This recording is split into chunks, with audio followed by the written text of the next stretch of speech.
수종이 꿈꾸는 정의롭고 원칙이 살아있는 대한민국.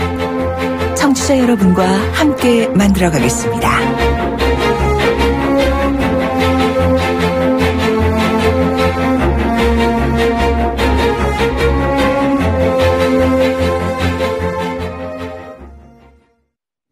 네, 오늘 두 번째 인터뷰는 촛불 집회가 벌써 1주년이 됐습니다. 참 시간 잘 가죠, 그죠? 촛불 얘기를 그래 좀 해보려고 하는데요. 연결된 분은 임마누엘 페트라이시 교수입니다. 이게 라이휘라고 얘기가 될지 좀 어려운데 한국 이름도 계십니다. 이만열 교수님이고요. 예일대, 하버드대, 동경대, 서울대. 이분은 학력이 상당하시네요. 공부하셨습니다. 특히 연암 박지원 선생의 책을 영어로 번역해서 소개할 만큼 한국과 한국 문화에 대한 각별한 애정을 가지고 계시는 분이라는데요. 지난 겨울 촛불 광장 열기 어떻게 보셨는지 관점을 한번 들어볼까요? 직접 말씀 나눠보겠습니다. 안녕하십니까? 안녕하세요. 예. 반갑습니다. 반갑습니다, 교수님. 한국에 몇 년 정도 사셨습니까? 한국 온 지 한 10년 됐어요. 10년 됐는데 이렇게 한국말을 잘하십니까? 아닙니다. 아직 좀 부족합니다. 저는 미국서 20년 정도를 살았는데 영어가 그렇게 어렵던데, 그죠? 영어는 재미없습니다. 그렇습니까? 네. 예. 교수님께 오늘 말씀을 듣고자 하는 것은 교수님도 지난해 그 촛불 집회에 한번 나가보신 적이 있으신지요? 시위는 하지 않았지만은 네. 우리 집은 세검정 근처이라서 예. 항상 집 못 갈 때도 있었고, 많은 사람하고 대화했죠. 집도 못 가실 정도였고, 대화를 많이 하셨다고요? 네, 많은 거의 시위 하시는 분하고 대화 많이 했고, 그러셨습니까? 의견 들었습니다. 예. 23번에 걸쳐서 촛불 집회가 열렸는데, 박근혜 전 대통령은 이제 탄핵이 됐고, 그죠? 네. 새 정부가 들어섰습니다. 어떻게 보십니까? 네, 역사는 아직 끝났지 않죠. 미국의 경우는 그런 식으로 대규모 시위 사실 쉽지 않았어요. 많은 시민들은 그만큼 열정이나 그런 정치 관심도 없었고, 대단했어요. 그 다음에 미국의 탄핵이나 사실 얘기는 많지만은 실제로는 실천할 방법이 없었어요. 그래서 대단 한국의 시민의 그런 무슨 좋은 이 정치에 대한 그런 요구는 인상 깊었어요. 네. 그렇지만 미국도 1960년대 초반에 마틴 루터 킹 목사의 워싱턴 마치라든지 나름대로 시민혁명이 있었지 않습니까? 아시겠지만은 킹 목사님은 암살당했고, 우리 케네디, 요즘은 케네디 대통령 암살 관련한 그런 서류에 대한 논쟁 아직까지 남아있어요. 그래서 미국에 그런 희망이나 열정인 사람이 있습니다. 다만은 한국 점은 실천 못하는 것은 사실 있지만은, 한국 실제로는 앞으로 어떻게 될 것인지 대단히 중요한 문제입니다. 그렇군요. 앞으로가 중요하다는 말씀 같은데요. 그렇죠. 예. 지금 촛불 광장에 분출된 우리 국민들의 요구는 많은 사람들이 이렇게 해석하고 있습니다. 양극화의 문제, 불평등 해소의 문제, 적폐청산. 이것이 촛불이 밝혀졌던 이유다 이렇게 보는데 그동안 교수님께서 1년 동안 한국 사회를 쭉 보시면서 또 많은 분들과 대화 나누신 것 가운데서 무엇이 바뀌었고 무엇이 바뀌지 않았습니까?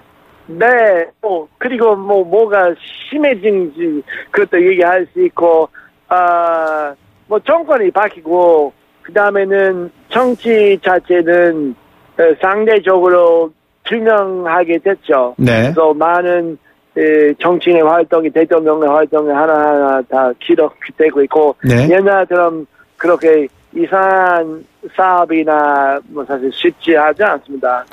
그 다음에는 좀 더 실력 있는 사람이 중요한 포스트, 교육부이나 외교부에서 일하고 있다.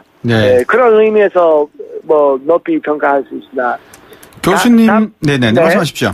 네, 다만은 다 좋지 않습니다. 요즘은 이제 예를 들면 문재인 정권이나 한국 정부는 트럼프하고 아베 어떤 의미에서 우익의 상당히 한국의 국익하고 맞지 않은 방향으로 가려고 하는 그 세력하고 예. 상당히 오히려 박근혜 정권보다도 친하게 하고 있고 그에 대해서는 저는 좀 되게 걱정되고 있고 예. 북한 관련해서 좀 제대로 남한은 입장을 잘 표현 못해서 많이 아쉬워요. 네. 아마 교수님께서 우리나라의 외교력을 지적하시고 계시는 것 같은데 교수님이 쓰신 책이 있잖아요. 한국인만 몰랐던 더 큰 대한민국이라는 책인데 이 책에서 교수님이 지적하신 것 중에 흥미로운 게 이겁니다. 한국을 위협하는 가장 큰 위협은 사실상 문화적 데카당스의 확산이다. 즉 문화적 퇴폐 현상이다 이 말이거든요. 어떤 의미에서 문화적 퇴폐, 데카당스를 말씀하셨습니까? 뭐 제가 특히 뭐 지식인이나 좀 교육 바른 사람의 말씀 드리고 있지만은 많은 사람들은 이런 즉흥적인 욕망만 생각하고 있고 자기 가족만 생각하고 있고 약간 좋은 집에 살고 좋은 음식 먹고 대학 좀 많죠. 근데 실제로는 특히 한국 위대한 제가 가장 매력을 느끼는 위대한 서미 정신이나 그 많은 양반들은 높은 교육 받았지만은 화려하게 살지 않았어요. 그다음에 나라에 대해서 열심히 공헌했고 이런 위험한 시대에서는 그런 정신 좀 회복하면 좋겠습니다. 예, 과거의 조선시대나 고려시대 때 양반 때 사대부들은 그렇게 잘 살고 잘 사는 게 문제가 아니라 국가의 어떤 운명이 더 중요하게 여겼는데 지금 대한민국은 그 점을 잘 모르는 것 같다 이 말씀이시 그죠? 제 걱정하는 점입니다. 예, 참 이 교수님한테까지 이런 걱정을 끼쳐드려서 너무나 죄송하고요. 아닙니다. 예, 앞으로 우리 대한민국이 얼마나 대한민국인지 한번 국민들과 함께 방송을 통해서 이야기 나누도록 하겠습니다. 고맙습니다. 네, 오늘 말씀 잘 들었고요. 한국을 많이 사랑해 주시기 부탁드리겠습니다. 고맙습니다. 감사합니다. 네, 경희대 후마니타스 칼리지 임마누엘 페트라이시 교수였습니다. 청취자가 묻고 박 박사가 전한다. 방송을 들으시면서 궁금하신 사항은 문자 메시지로 보내주세요. 샵 0945번, 우물정 0945번으로 짧은 문자 50원, 긴 문자 100원의 정보 이용료가 있는 문자 메시지로 보내주시면 박 박사가 꼼꼼하게 읽고 인터뷰에서 대신 질문해드립니다. 오늘 들으신 인터뷰 방송은 YTN 라디오 곽수중의 뉴스 정면 승부 홈페이지나 팟캐스트, 팟빵을 통해 다시 확인하실 수도 있습니다.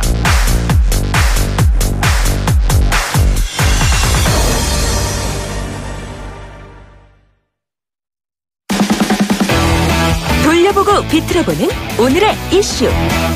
이종훈의 뉴스 측면 승부.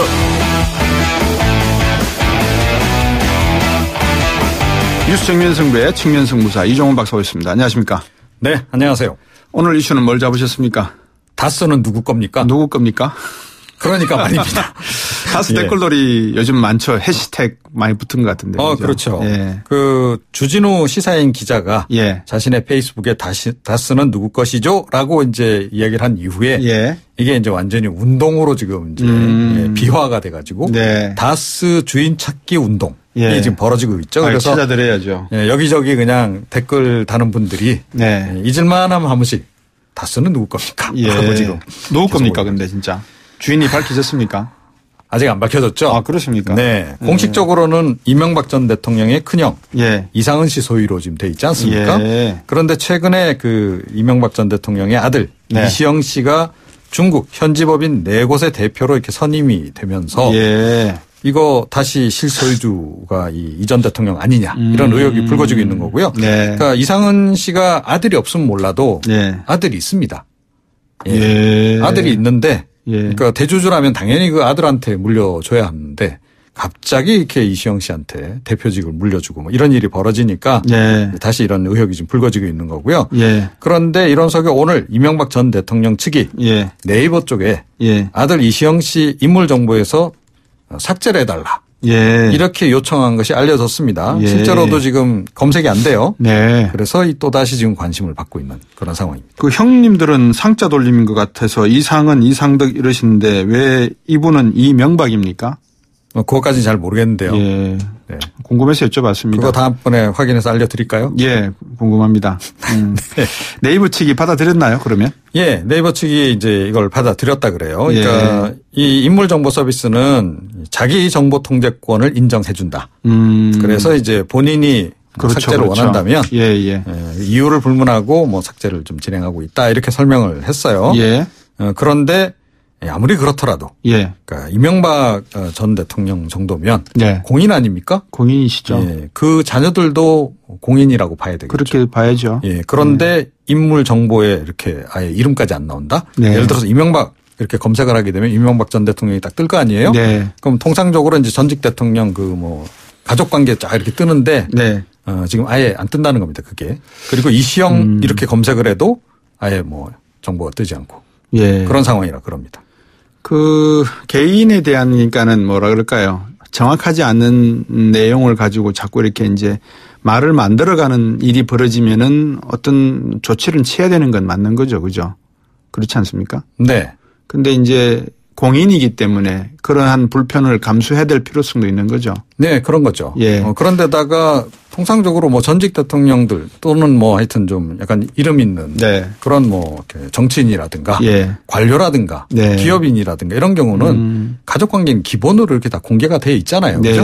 그런데 그것조차 이렇게 공개가 안 된다. 그러면 이명박 전 대통령은 앞으로 한 100년쯤 지나면 아들 딸도 없는. 그건 뭐 예를 들어 이렇게 이제 오인 받을 수도 있는 거죠.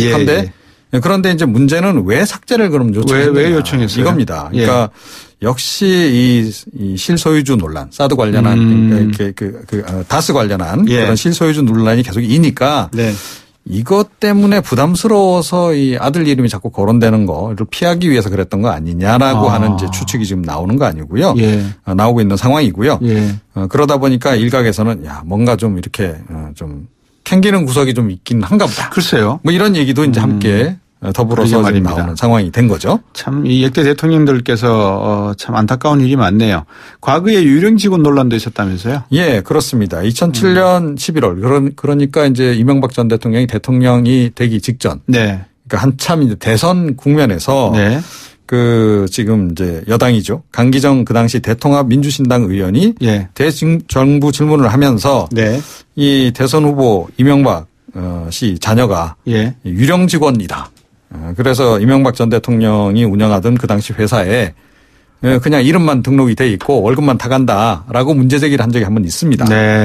그때는 이제 본인이 그 자신의 건물을 관리하려고 만든 회사 대명 기업에 이제 취업을 시킨 것이 이제 그때 확인이 돼서 논란이 되기도 했었죠. 과거에. 참 역대 대통령의 자녀분들이 다 이렇게 구설수에 오르는 것이 대한민국 역사에 어떤 의미를 가지고 있는지는 잘 모르겠습니다만 앞에서 임마누엘 교수가 말했다시피 그 소위 있는 사람들, 귀족 계급들, 배운 사람들의 데카당스, 퇴폐 문제. 이거는 한번 고민을 좀 해봐. 그렇다고 해서 이분들이 뭐 퇴폐적이다 이런 말씀은 아니고요. 다 그런 건 아니죠. 부정과 부패에 대한 노블레스 오블리주의 생각을 한번은 우리가 좀 생각을 해봐야 될 것 같은데 국정감사장에서도 지금 이게 질문이 많다면서요. 네, 그렇습니다. 이 법사위 이제 국정감사장에서 이 이춘석 더불어민주당 의원이 지난 23일 날 윤석열 서울중앙지검장에게 도대체 다스는 누구 거예요? 라고 질문을 던졌고요.